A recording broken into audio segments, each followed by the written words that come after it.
15,000 piece tilapia চাষ করতে কত টাকা খরচ করতে হবে, এমনকি ভালো দামে মাছ বিক্রি করতে পারবো সেই সম্পর্কে জানতে পারবো। সারা বাংলাদেশে মোটামুটি 4 পিস বা 3 পিসের সাইজ করে তেলাপিয়া, এই তেলাপিয়া সাইজটাই বাজারে বেশি স্ট্যান্ডার্ড সাইজ, এটাই সবচেয়ে বেশি চলে। তো আমরা এই জন্য 4 পিস বা 3 পিসে কেজি সাইজ করে আমরা বিক্রি করবো। তাহলে 15,000 পিস যদি আপনি চাষে দেন, সেই ক্ষেত্রে কি হবে, 15,000 ভাগ 4, 3750 কেজি মাছ আপনি উৎপাদন করতে পারবেন। আর যখন এই তেলাপিয়ার সাইজটা আপনি 3 পিসে কেজি নিয়ে আসবেন, তখন কি হবে, তখন হলো 15,000 ভাগ 3, অর্থাৎ 5,000 কেজি উৎপাদন করতে পারবেন। তার মানে উৎপাদন প্রায় 125% বেড়ে গেছে। এখন আসেন প্রতি কেজি তেলাপিয়া উৎপাদন করতে কত কেজি খাদ্য লাগে, তাই না? 1 কেজি তেলাপিয়া উৎপাদন করতে মোটামুটি 1300 গ্রাম খাবার লাগে। আমরা জানি তেলাপিয়া মাছ নিজের মলমূত্র নিজে খায়, এবং তেলাপিয়া দ্রুত বর্ধনশীল মাছ, এবং মাত্র 4 মাসে উৎপাদন করা যায়। এইসব কারণে তেলাপিয়ার খাদ্য খরচটা কিন্তু অনেকাংশেই কিন্তু কম লাগে। কিন্তু অনেক খামারে বলে থাকেন যে ভাই খাবার দিতে দিতে আমাদের ফকির হয়ে যাচ্ছে।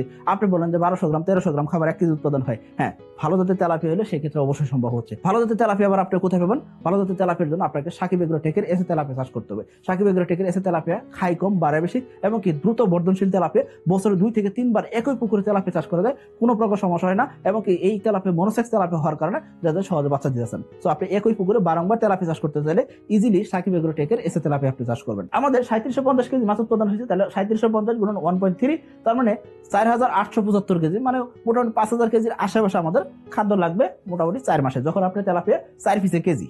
আবার যখন তেলাপিয়া যখন 3 পিসে কেজি আসছে, তখন কিন্তু খাদ্যের পরিমাণ বাড়বে, কারণ কি উৎপাদন তো বাড়ছে। উৎপাদন বাড়লে অবশ্যই খাবার পরিমাণ বাড়বে। তাহলে 5000 গুণন 1.3, 6500 কেজি আমাদের খাদ্য লাগবে। এটা 4 মাসেই লাগবে। আশা করি বুঝতে পারছেন। এখন আসেন, এই যে তেলাপিয়াটা আমি উৎপাদন করলাম, বিক্রি করবো কি দামে? 4 পিসে কেজি যদি হয় সেক্ষেত্রে দাম পাবেন 145 টাকা, 140 টাকা বা 150 টাকা। আবার যদি 3 পিসে কেজি হয় সেক্ষেত্রে দামটা কিন্তু বেশি পাবেন, 160 টাকা থেকে 200 টাকা কেজিও পাইতে পারেন। তবে আমরা সারা বাংলাদেশ নিয়ে যদি কাজ করি, সেই জন্য আমরা বলবো 170 টাকা কেজি যদি আপনি পান, তারপর আপনি ভালো একটা লাভবান হতে পারবেন। এই যে আমি উৎপাদন করলাম, এই উৎপাদনের পিছনে প্রতি কেজি মাছ উৎপাদন করতে কত খরচ হয়? প্রতি কেজি মাছ উৎপাদন করতে আপনি 120 টাকার মতো খরচ হয়। এখন এই যে মাছ আমরা উৎপাদন করলাম, তাহলে কত টাকার মাছ আমরা উৎপাদন করবো? এই 15,000 পিস তেলাপিয়া থেকে মোটামুটি ভাবে আমরা দেখা যাচ্ছে যদি 3750 কেজি মাছ উৎপাদন করি, সেক্ষেত্রে প্রতি কেজি মাছ যদি 150 টাকা ধরে বিক্রি করি, আমাদের মোটামুটি 5,62,000 টাকার মাছ আমরা বিক্রি করতে পারবো। ধরেন 5.5 লাখ টাকার আপনি মাছ বিক্রি করবেন। এখন এই মাছের পিছনে খরচ কত করবেন? যেহেতু 4 পিসে কেজি আনছেন, সেক্ষেত্রে 3750 গুণন 120 টাকা, যেহেতু প্রতি কেজির উৎপাদন 120 টাকা, তাহলে 120 গুণন 3750, তার মানে 4.5 লাখ টাকা আপনার হলো খরচ করতে হবে। তাহলে আপনি লাভ করবেন কত?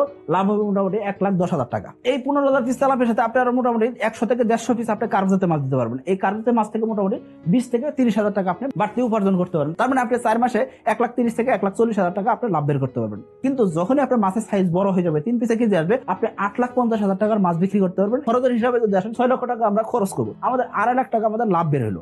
শুধু তেলাপিয়া থেকে 2.5 লাখ টাকা লাভ বের হলো। আর এর সাথে আমরা কার্প জাতের মাছ দিচ্ছিলাম 20,000 টাকা থেকে 30,000 টাকা আমরা কার্প জাতের মাছ উৎপাদন করে বিক্রি করতে পারতেছি। তার মানে দেখা যাচ্ছে আমাদের সর্বসাকুল্যে 2.5 লাখ টাকা থেকে 3 লাখ টাকার আমাদের লাভ বের করা সম্ভব হচ্ছে